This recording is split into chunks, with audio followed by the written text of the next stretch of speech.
All right, I want to talk a little MMT. I haven't done an MMT video in a while. I've done a lot of them, but I haven't done one in a while. And this is because somebody sent me an email last week asking me about the debt. Said, Mike, I'm worried about the debt. All I keep hearing about is the debt. What happens if we can't pay it back? So let me talk about the debt. First of all, I want to make this statement flat out. I'm going to make this statement. We have no debt. The United States has no debt, at least not in the classic sense of debt being you borrowed something from someone which you don't have and you have to give it back. Okay? So, within that framework, I'm going to talk about the debt, and that's actually the correct framework of understanding. The other thing is when we say, let's define this a little bit. We hear people saying, how are we going to pay it back? How are we, I guess the assumption is how are we, all of us, going to pay it back? And you've often seen it, maybe you've seen it if you look at that crazy debt clock. And by the way, when they put up that debt clock, you ever notice they never put up the asset clock? I mean, if you go into any bank and you ask for a loan, sure, they're going to say, well, how much debt do you have? But they're also going to ask you, what are your assets? What are your income, right? That's your net worth. Assets minus liabilities, that's your net worth. That's your wealth. You never see that on the debt clock. They put it up there in Times Square, 22 trillion. This is what every family owes. It's wrong. But anyway, let's talk about how are we going to pay it back? Well, whose debt is it anyway?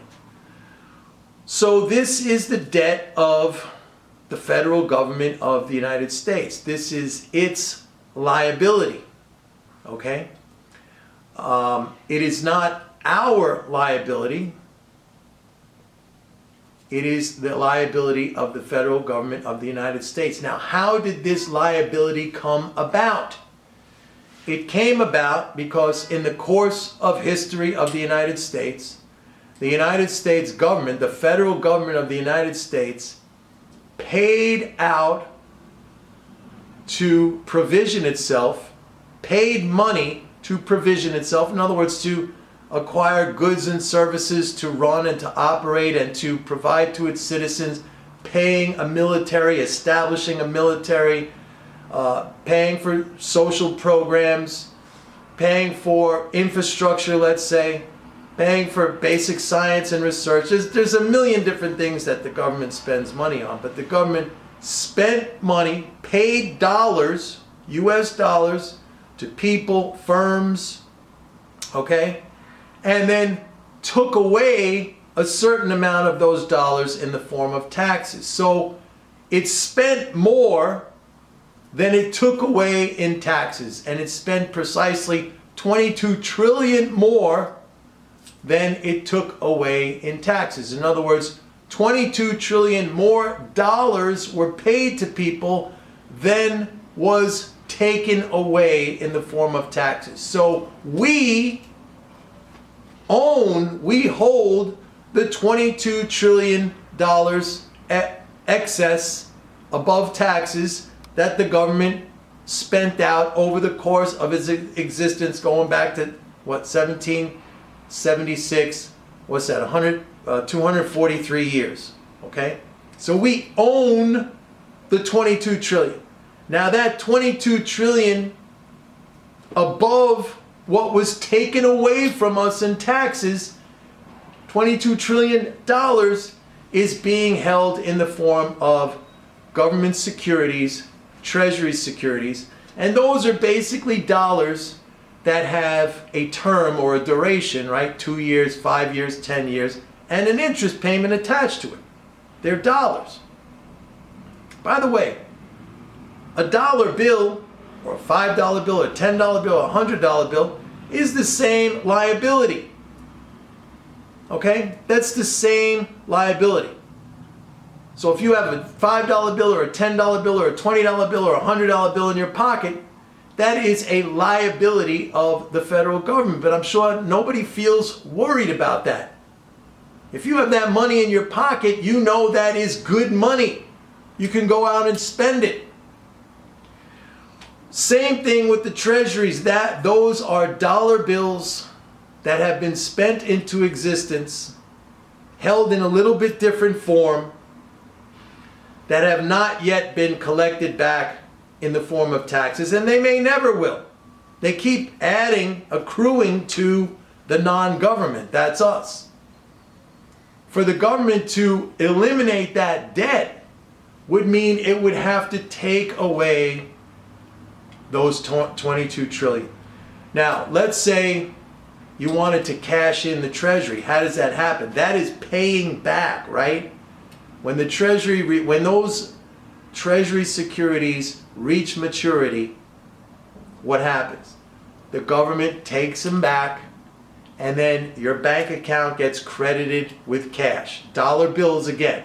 So the dollar bills that you held in the form of a government security, which basically is a dollar bill that has a term and an interest payment, that just gets converted back into a dollar bill, a paper dollar bill, or a bank deposit, a bank reserve deposit. So everything was paid for. All the things, the military salaries, the military equipment, the infrastructure, whatever there was that the government paid for, the basic science and research, all those other things that the government spent money on was paid for. Some of that money was taken back in the form of taxes, but we hold $22 trillion in excess of what was taken away in the form of taxes, but it's just being held in a dollar that is slightly different than the paper dollar in your pocket. It is a government security. So it's not like, for example, people say, well, 22 trillion, America is going to become the next Greece. No, why? Because Greece got rid of its money. It doesn't have its own currency anymore. It doesn't have the drachma anymore. And it borrowed somebody else's money. It borrowed a euro. Greece doesn't make the euro. Okay? So we can't become... Greece has a real debt in the classic sense that it borrowed something that it does not have, and it needs to give it back. Now, if Greece still had the drachma, it would be in the same position as the United States. It wouldn't have any debt. The government has a liability. Our government has a liability. That dollar in your pocket is a liability. But it's a liability that it can always meet because, and you could read this right on a dollar. If you take a dollar bill, it says this, I believe it says this debt is good for payments of all, no. This bill is good for payments of all debts, public and private. I don't have a dollar bill, otherwise I would read it verbatim, but it's the public part. The government what is the obligation? What is the promise inherent in that dollar bill? It says, the government says to you, it will accept it for payment of taxes. That is the debt. That is the promise that it makes to you, and it is a promise that it can always fulfill. See what I'm saying? So, this is why the debt never amounted to any kind of a catastrophe, because it is not a debt. Everything was paid for. We don't owe anything. We own the 22 trillion. And the only thing the government owes us is that promise that it will accept its money for the payment of taxes. And for the government to change those dollars that are being held in the form of a security back into the dollars that are paper bills or cash in your pocket is a very simple operation.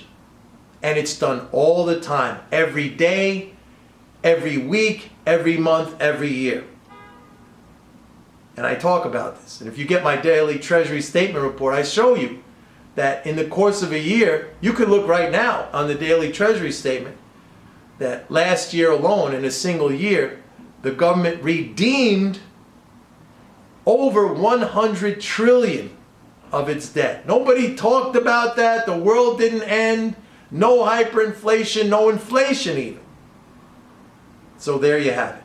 There is no debt. Everybody can rest at ease now. Bye.